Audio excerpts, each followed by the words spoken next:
Good morning nga pala guys. Ito po ako ngayon sa pagtatrabahoan namin.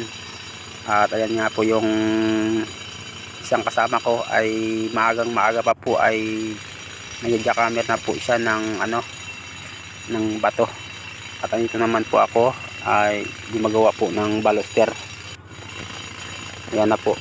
Napakalaki po yung marble. Tsaka kailangan po ay hatiin bago maibaba sa truck. Ganyan po kalaki yung kinakarga ng mga truck dito. At mapanganib po kapag binaba yan na hindi nahati. Kailangan po pagpukusan talaga yung pagtatrabaho dito kasi mahirap po yung trabahong ganito.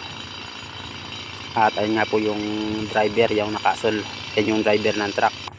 At ako naman po ay gumagawa ng baluster na kailangan matapos.